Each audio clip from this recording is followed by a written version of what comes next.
Well, hi, and welcome to Finding Your Way Through Therapy. This is episode 86 of the podcast, but YouTube episode number 22. And I'm so excited today because I have Neeta Bhushan. Did I get it right? You did. All You right, did. perfect. Okay. There is usually an invisible H in Neetha, so it's Neetha, but it's fine. Bhushan TH. is great. TH and Yeah. French don't exist. So that's my excuse. Ah, that is very true. It does not exist, right? So And in thank French, you. you would say my last name, Bhushan. I And thought you that's were what I actually was tempted to say. So but yes, smart Nita man. Nita has released her book yesterday, so we're getting her like the day after her release. So I'm so excited about this, and I can't wait for you guys to share to hear more about it. It's called "That Sucks, but Now What," and it's going to be available on Amazon and other places, including her website, which we're going to talk about. But Nita, welcome. Good job. Thanks, Steve. So good to be here. Very, very excited to pour into your community today. It's interesting because before our interview, I started researching you because that's what I like to do. And I went to, listen to your podcast. I went to your website. I went to your Instagram, went to your YouTube. And you're such an amazing woman. And I feel like I know you through all these things now, but Mm. I'm assuming my audience doesn't know you. So I'd like you to tell people more about yourself. So please go ahead. Yeah, so I'm a former cosmetic dentist. You probably wouldn't be able to tell. Or maybe you would, because I always say that they always say that my teeth glow in the dark, or at least that's what my kids say now. And I'm a mama of two, and I am a recovering perfectionist. And I've been through a lot of life in my, oh, I want to say very, very young years.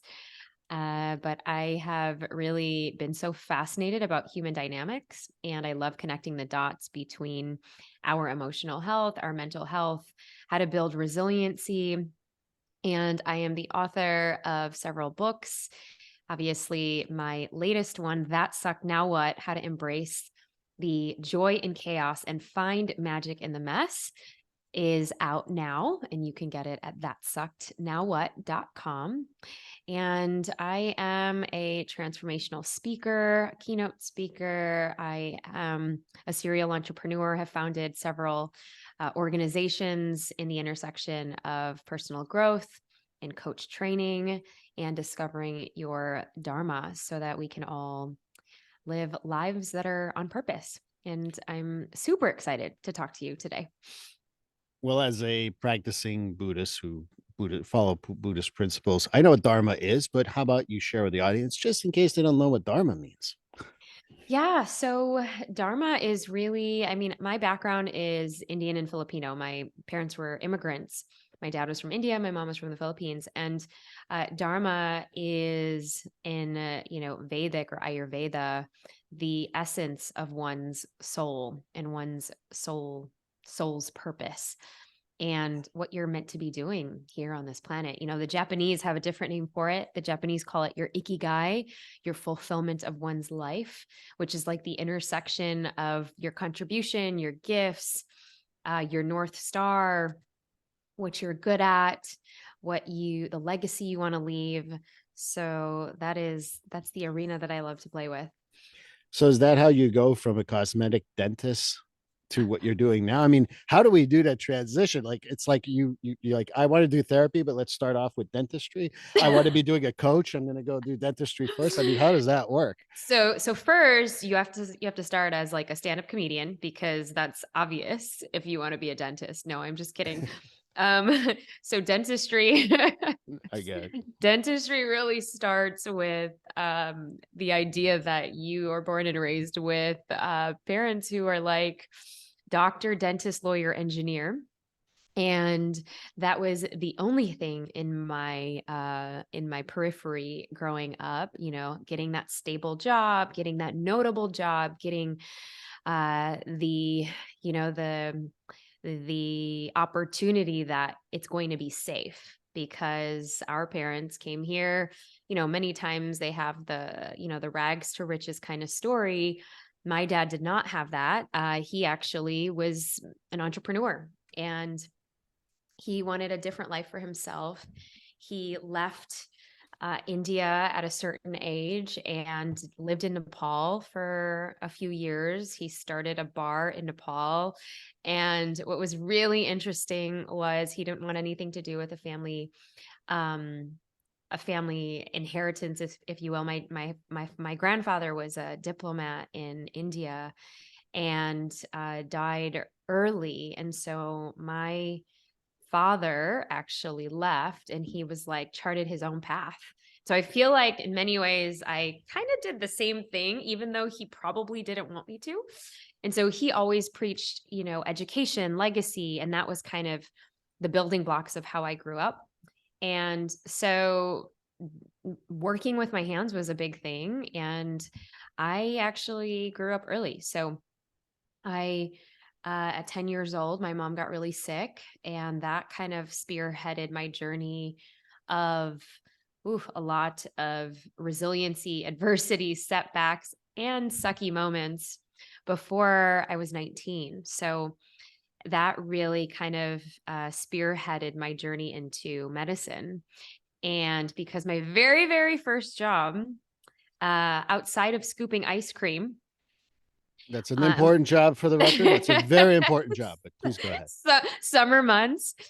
Shout out to Big Dipper in Chicago, Navy Pier. I was 14 doing that, and then I also got a job working at a dental office. And so, because my mom was actually sick of cancer, she was sick with cancer, and she had battled that for 6 years, and then she passed on. So at 16, I lose my mom. At 17, I lose my brother. And at 19, I lose my dad. And so, Jesus. yeah, yeah. So I needed to hold on to something that was going to keep me stable. And the only thing that I had really this entryway for into was dentistry, because I was working, and this is the comedic part, okay, Steve, and your audience will really love this. The person that I worked for, his name was Dr. Horrible. Literally. So now you get it when I say stand-up comedian, right? I'm not making this up. It's true. Shout out to Dr. H. But he was known as, it's a Polish last name, actually. Um, and so There's he taught another joke that there goes there too, but since we're not doing stand up, I'm not going there. And so he taught me so much about having the intimacy of having people be okay with you. And because I was going through so much internally as a young person, I didn't know how to channel it. My dad, when we lost my mom, he didn't really know how to be there as an Indian father, losing his Filipino wife. And so a lot of my grief and my anguish and just kind of these displaced feelings and emotions that I had no idea how to process, I literally started making jokes, and not that I was known as a funny person, but just being really warm and channeling my energy to people that didn't want to have a root canal on Saturdays. And so, and I they were get a it. lot older than me. And I actually learned at that time, like, this is how you gain validation. And this feels really good. Because I don't have to tell people that like my life's kind of sucking in the background and people are dying around me, that I could actually focus on the slivers of joy in life. And so that's really what started my journey as maybe a pseudo coach at the time, which I didn't even know. But I would sit them down. I would take, the patients that would come in on Saturdays, sit them down, and Dr. Horrible would come in. Sounds so would come in and would sit with them and do their root canal, and then I would be hanging out and reading magazines on a Saturday. But that was the foray of what began this initial love affair of being able to take care of people and being able to have them feel seen and see their confidence that maybe they didn't really have, because I became a cosmetic dentist. And so the turning point for me, though, was all of those years and years and years and decades of displaced emotions had to go somewhere. So my coping mechanism was in my love life was staying in really toxic and long relationships that didn't really have an expiration date. They often overlapped, and I was very codependent. And that led me to a very tumultuous and big, huge, dark wake up call on December 31st, 2011. And I had to finally step up and stand up for who I was in this relationship and for my life, and really step out of that situation. So I would say that was probably the bravest day of my life, to leave and really allow myself to fall apart, allow myself to dry heave, cry, feel the full enormity of the emotions that I'd been closeting up for a very, very long time, and allowing everyone around me to, see that I wasn't perfect, that I was also broken, and that's actually okay, because this is where we pick up the pieces and this is where we begin to heal. And so that set me off on a different trajectory of life. That there's so many things that came to mind. First of all, I love your authenticity because that's kind of how I work. And so being authentic is also being funny because you're just going to laugh at yourself. You're going to be able to relax. It's just, I believe I that get from, that energy from you too, Steve. That's why we can have this conversation. it's, that's what I felt for you because when like I share with my audience knows my best friend died in a fire when I was 12. Oof. And the grieving process in the 1980s is, well, you have a game Saturday, you better be ready. He's not going to be there. And that Mm, was my grieving process. And again, I don't blame anyone. That's just it's the what's the we'll go German a little bit, zeitgeist of the time. the Um, zeitgeist. but when you go through all that, eventually I believe in going to therapy. That's what helped me really get through a lot of this stuff. Did you ever go to therapy? I mean, that's a lot. Dad, mom, and brother between 16 and 19. That's a lot of loss. It's a lot of loss all in one time. Yeah. Yeah, we did. Um, we did. We had to. I think that there was no way out, especially when you experience sudden loss a year after your mom dies, because there was nothing wrong with my middle brother. He was perfectly fine. The only thing, he was really close to my mom. So I think energetically, spiritually, that's kind of the place that we're at right now, is he just wanted to be with her. And it gives me solace. But yeah, we started out group therapy. We started out, we did all of the things. And honestly, I didn't see and experience the real fruits of it until honestly a decade later, when I would actually have my full breakdown and awakening after the abusive relationship. So then in my 30s. So I started out therapy as a teenager, but I was mad, angry at the world. It was so fresh, so raw. I think a lot of practitioners that I sat with, they just didn't know, because people kept, if you think about it, kept dying every year. And then I had to focus myself on school, and that's really what that was the channeling. It was like, I'm not going to have people feel bad for me. I'm not going to have people. And this was the mantra. This was my mantra. And it was such a huge coping mechanism, because then it became, I'm going to overwork. I'm going to over communicate. I'm going to overdo. I'm going to overgive, because I want to prove my worth, that I can sit at the table and I'm not broken. And you're So that, perfect. and I'm perfect, and nothing's wrong with me, because I'm yeah. Exactly. Nothing's wrong with me. Nothing's wrong with me. I can hide it. I can hide it. You see these teeth? I see Uh, perfectly. That's what I thought. and yeah, until I couldn't hide it anymore. And I had to, like, I went through all sorts of trauma therapy, EMDR, somatics, energetic, psychedelics. I mean, all of the ways. It took me on pretty much a goose chase across 45 countries. I started interviewing people, because I was just so curious on more so how they faced adversity and how they processed it, but then also how they were still able to be successful. And because I really wanted to know that for myself, how a lot of folks, after tremendous loss and heartache and failures and setbacks, that they could still rise, and what was that characteristic. And out of that research, over 500 people, resiliency was number one. And so much so that my first book was called Emotional Grit, and grit I used as an acronym, to grow, reveal, innovate, and transform, because I knew that I had my stories in my first chapter, as I call it, of my life, but I wasn't going to lead with those. I wasn't going to be this, you know, a champion for and talking about domestic violence, even though I started an organization, but I did not want that to be my narrative.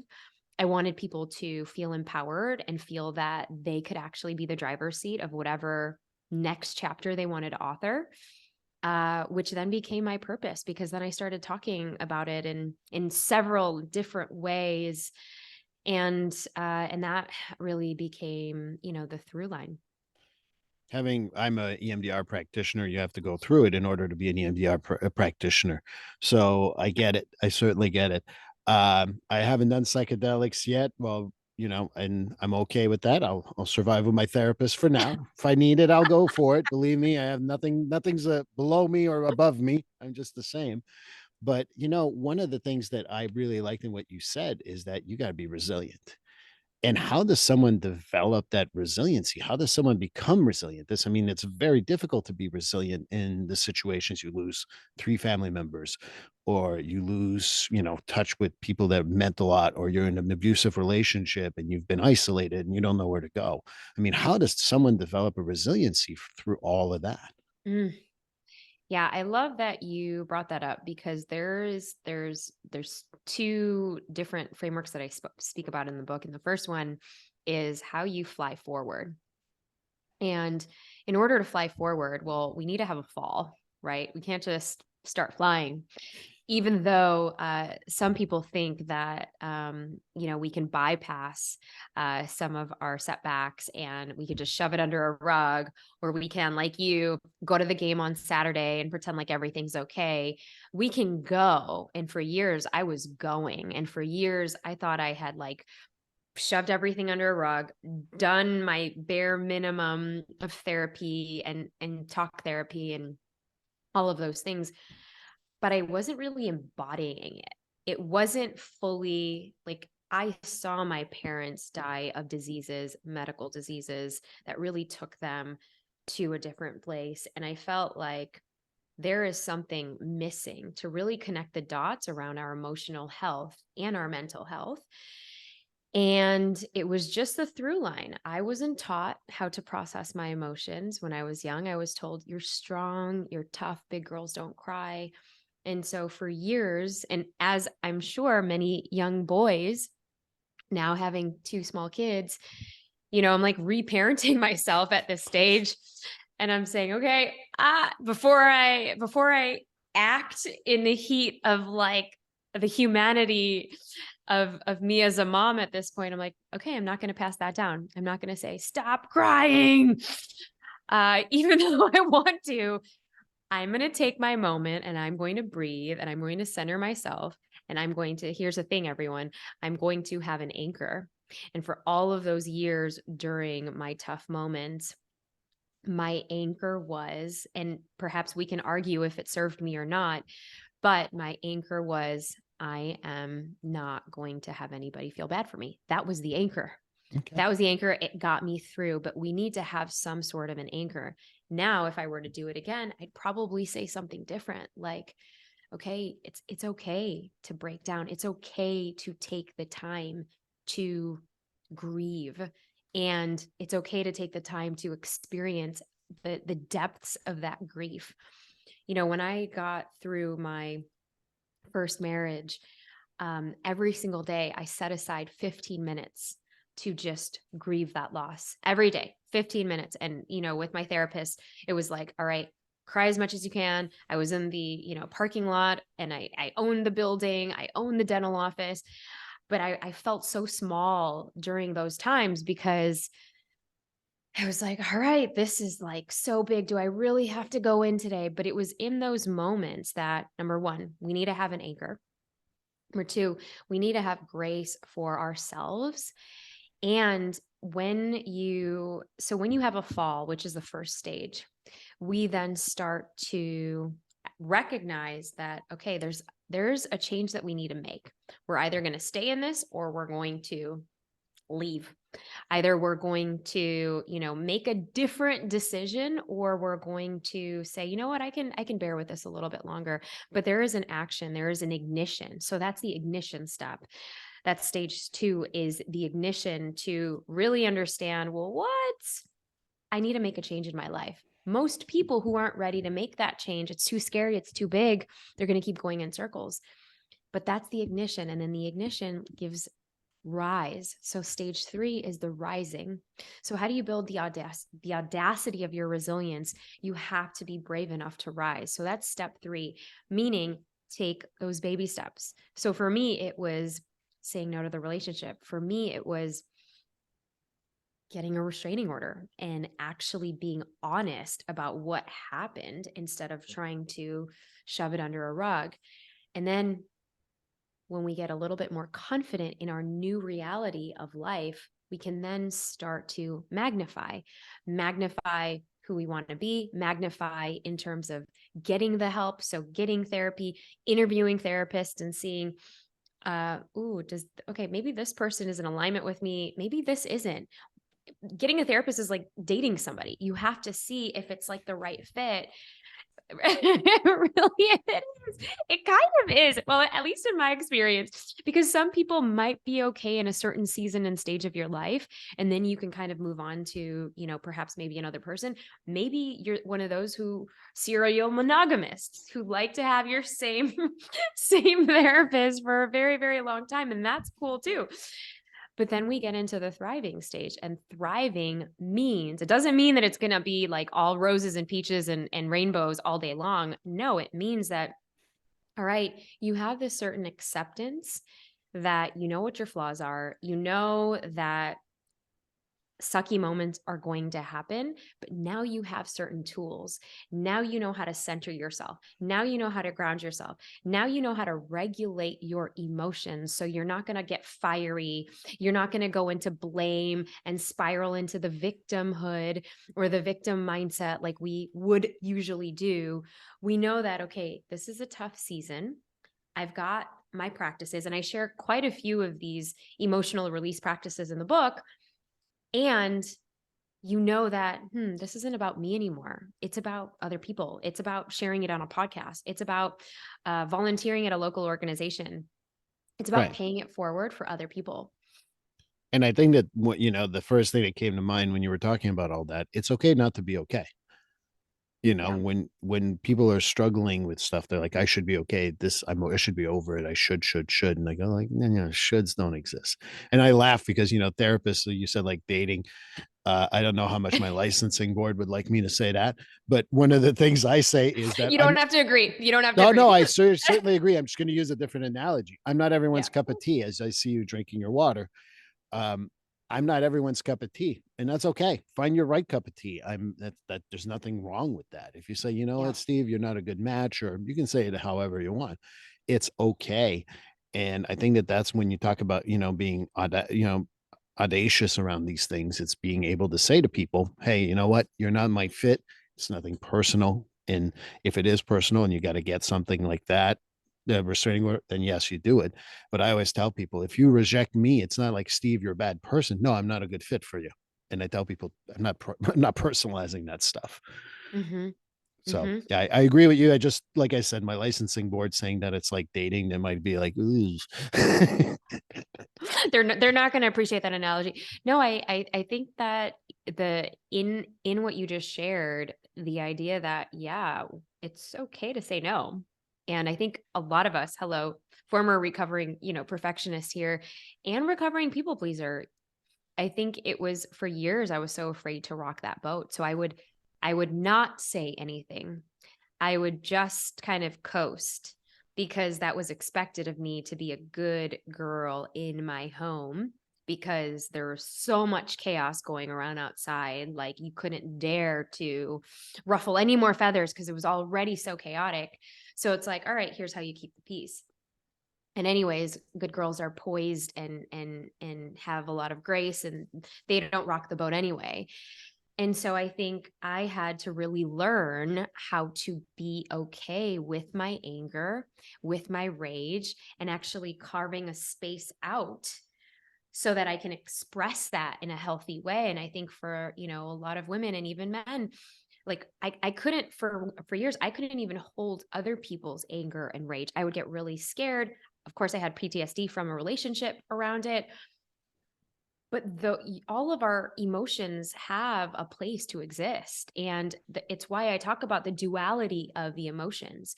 And Right. I never really understood it until, I mean, to its full capacity, until I actually had kids, where it's like, whoa, you know they're screaming and crying in one moment, and then you're screaming and crying because you can't control it, because it's just like an emotional wreck.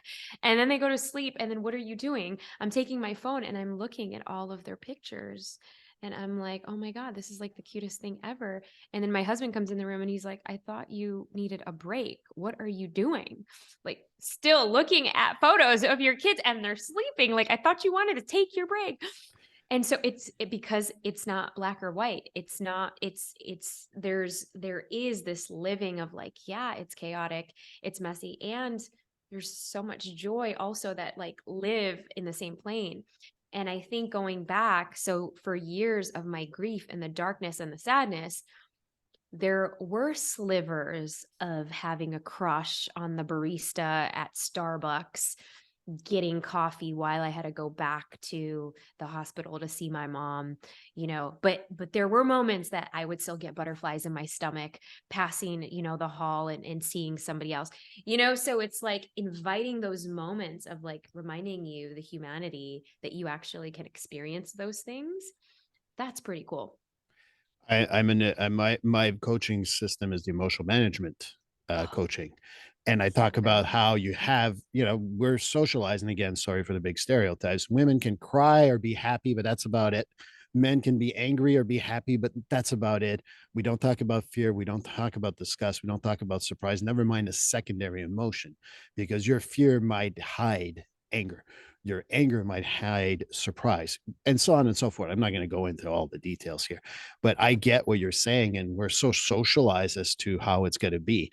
You have butterflies, you have situations in life where they're going to just occur and just like when you talk about it, all I can think of is it really seems that when you think about the flight forward, the ignition, the rising, it's all about just like moving forward and acknowledging yourself. And I don't know if that's how you really meant it, but that's what I get from this book, is that you really have to acknowledge yourself. Well, and acknowledging yourself in the many stages. And you're so right about like, oh, God forbid somebody has, a screaming fit, or like, those memes that go viral of a woman breaking down in the grocery store.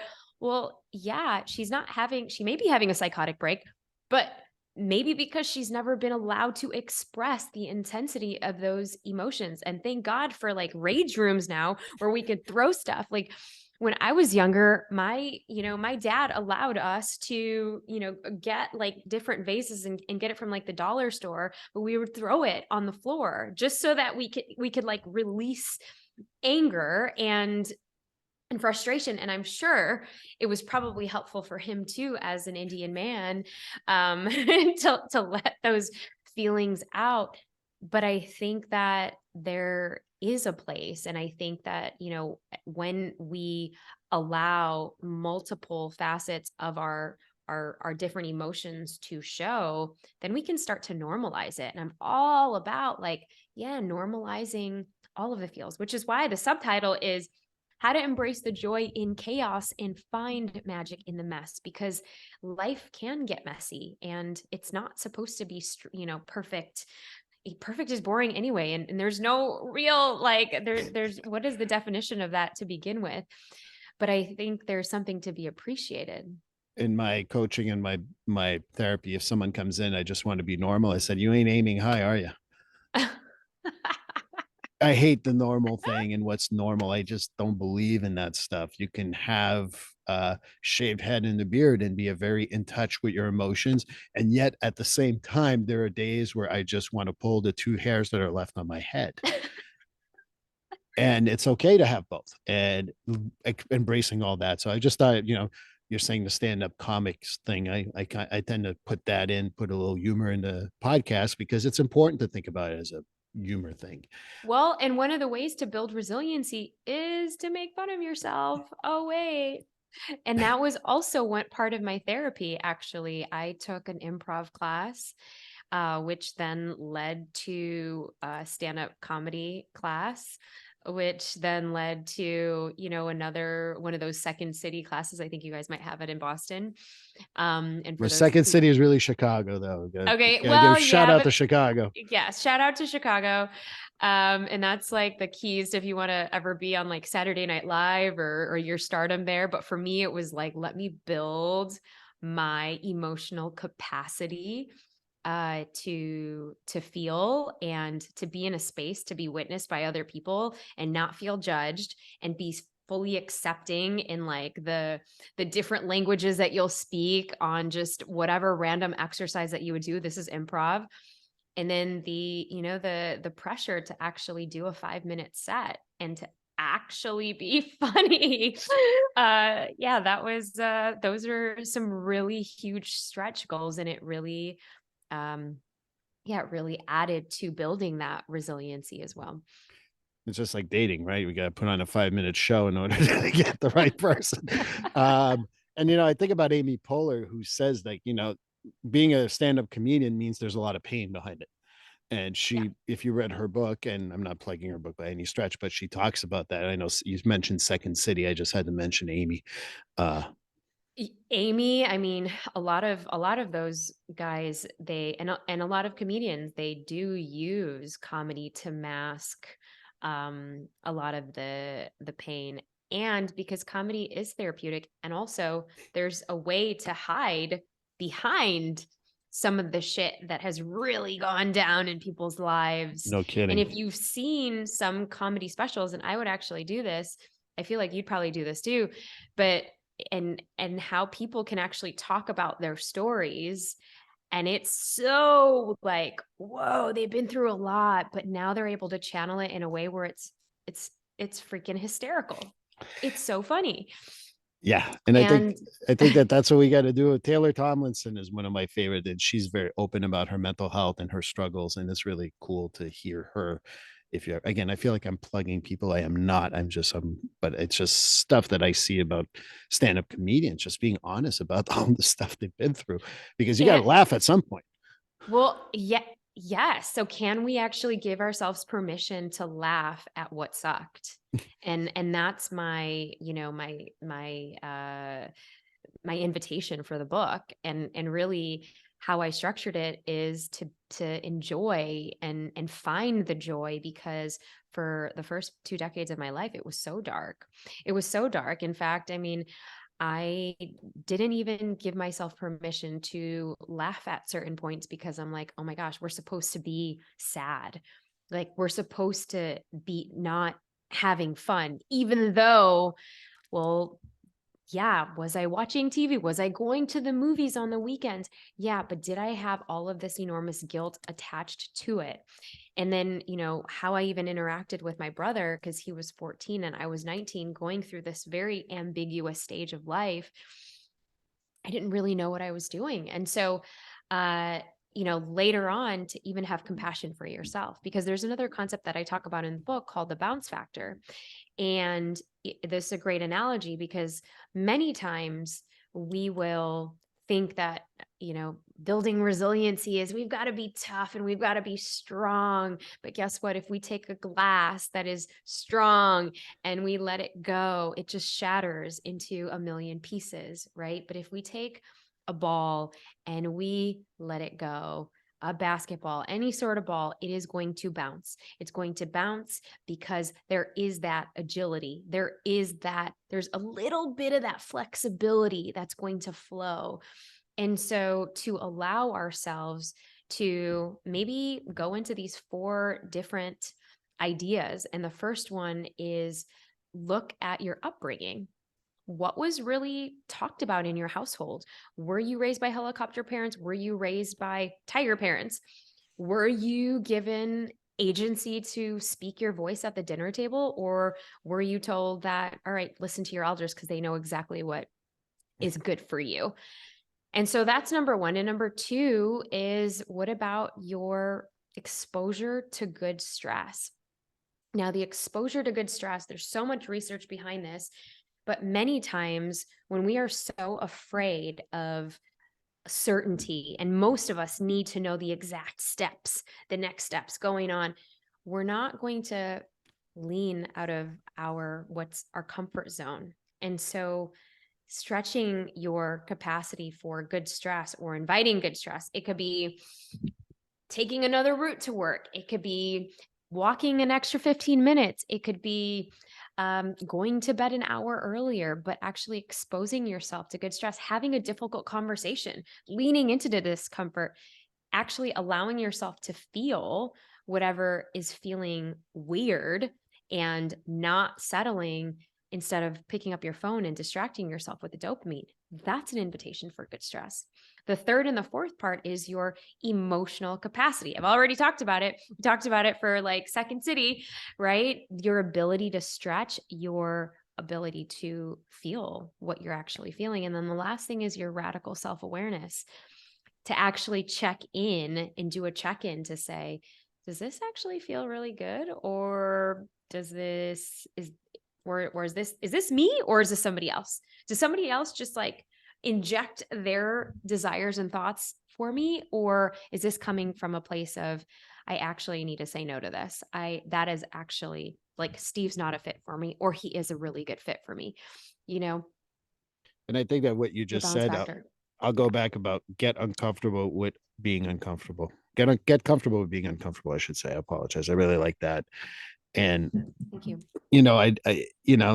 the radical, stuff is also very important to me because you need to accept yourself for who you are and what you're feeling. Um, I think about that. How do we develop the coping mechanisms in order to get there? Because I think that that's the hard part for some people, is that they feel like, well, it's happening to me. So how am I going to get out of this? So do you have any suggestion as to other coping mechanisms that people can use? Yes, absolutely. So in the book, I have an exercise. And actually, when you all get the book, that sucked, nowwhat.com, it actually comes with a 44-page workbook. It's like a full deep guide. It's very interactive. There's not only it's colorful, I mean, there's so many different prompts and so many different ways to spark your healing journey, but it goes a little bit deeper. And one of the exercises that's actually in the guidebook that supports one of the concepts in the book is, if we want to build good coping mechanisms, we have to look at, well, do we have a resistance to building good stress? Because many times after a setback, after a challenge, after something that's been really difficult to process, we it's so easy to numb ourselves. It's so easy to bury ourselves in work. It's so easy to distract ourselves because we want to avoid pain like the plague. But what if my invitation, the next time something big and hard comes up, what if we are able to make a list? Make a list of all of the ways that we can challenge this ability to invite good stress. So, for example, if, let's just say, you go out on a date, or maybe you get your heart broken, instead of, you know, yelling at that person or cursing at them or ridiculing them or trying to make them feel small to make yourself feel good, or going and Netflixing and binging on ice cream on the couch for a whole week, or whatever you typically do, make a list and write down maybe some of the other ways. Instead of actually going to Netflix, you're like, okay, maybe I can actually journal out what I'm trying to avoid. So essentially do the opposite. So if you're like, okay, I'm going to really tell this person how I feel because I'm just irate right now, take out your journal and actually start writing it in your journal. And maybe you can, at the end of it, crumple the paper and take a match and create your own little ritual, and you can burn it. So I have several of these that you can actually do, which is the opposite of what our human tendency and our human nature tends to do, which can get us slowly out of the spiral. Because uh, many times it's easy for us to go back into our same behaviors. And many times we actually need a guide and a compass and kind of like our North Star of, well, what are the the building blocks, and what are the baby steps to get into this next way for me to experience my feelings, acknowledging them, and writing a new path forward that may be the exact opposite. Like, you can actually write, okay, well, old Neeta would have probably done this, like go to the person's house and do all of the things. But maybe new Neeta can actually say, you know what? I'm going to honor this. I'm going to sit with this because this feels really freaking uncomfortable. But I know that, all right, I'm going to allow this to breathe, because sometimes the act of not doing anything gives birth to what is next to arrive for you that you've just been masking for years. And in my case, even decades. And I think that what you said is just perfect for the month of February. Us in the Northeast, we have like our fireplaces going, so we can write that page, throw it in the fireplace or something like that. So that's great. But I really enjoyed the journal thing because I've been journaling off and on since 1992. I'm not perfect Oh, at it by any stretch, but it helped me get through a whole lot. Still does to this day. I haven't burned any of them yet. Maybe one day, who knows? the burning is actually a really good practice. I've done it in several, whether it's your own little ritual for yourself. In a lot of Eastern cultures, I can speak for the, East Indian cultures, but burning and, releasing, it's a sense of letting go, which is why they believe in, cremating and, kind of goes into spiritual aspects. But many times you'll burn incense to clear the energy. Many times, lighting a candle for you is a sacred way for really honoring yourself. So these are tiny little small areas that you can actually, and if you are going to burn a piece of paper of some writings on it, you want to make sure you're safe, obviously. So what I would do is, get a bowl of like a large mixing bowl. And this is very easy. You guys can do this. This is not like a TikTok challenge or any of that. So please do not, I'm not don't tag hashtagging me that. if I'm you're not you're, hashtagging this. you're Please no. creating a hazard. But what you want to do is have a big bowl, but then just a cup of water on the side, and take your piece of paper. You don't, if you have a fireplace, great, that's even better. Many of you don't, but you can actually, what I'm saying is you can actually invite these tiny little rituals wherever you are to create a really big experience for you that's an energetic of letting go whatever it is that maybe you've been holding on. And that's that physical metaphor of taking the lighter or taking the match and lighting up that piece of paper, letting it go into that mixing bowl and watching it all kind of dissolve. And if you're afraid that the flame is going to get too hot, you have that water and you just pour it into the mixing bowl, and then it's all done. But it's a beautiful way. And then what I would generally do is, if it's all, charcoaly, or maybe there's like a little bit of the stuff that's left, I would just take all of it and dump the water in that mixing bowl. If you guys are watching this on YouTube, I'm actually talking about it as well. But then you can put it down in your toilet and just flush it. And then that is that full metaphor of like, all right, I'm going to release all of this. I'm no longer going to carry it. Another way that I've done it is, if you're in the backyard, or you can dig it up and just pour it in some dirt. And you guys are in the Northeast, so like pack it up with snow, but like then let it release before the spring. And All I've actually asked my clients to write a letter to their old self, forgiving them and also burning it afterwards to kind of like let go of their old self. So I believe in that firmly. So I really like that. It's so good. And for those of you who are skeptical around it, I feel that try it, because I think that when we are open to trying new exercises, and by the way, I have so many more of these throughout the book. This is just like one physical, tangible one that I think that is going to be really fruitful for you all. Um, because I think that when we create these new rituals, it can be so healing in so many different ways if we're open to it. I look at talking about your book. This is your third book, fourth book. Wow. Um, I can't wait for people to get to your book.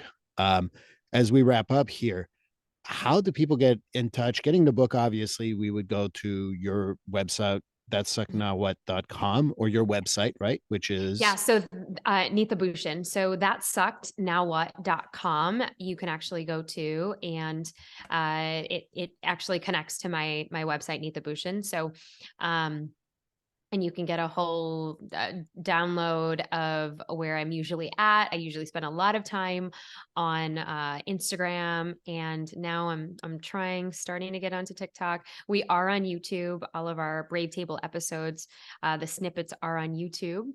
And you can sign up for our newsletter as well. But when you get the book, you already get access to 3 bonuses. And one of them is my 5-day healing practice.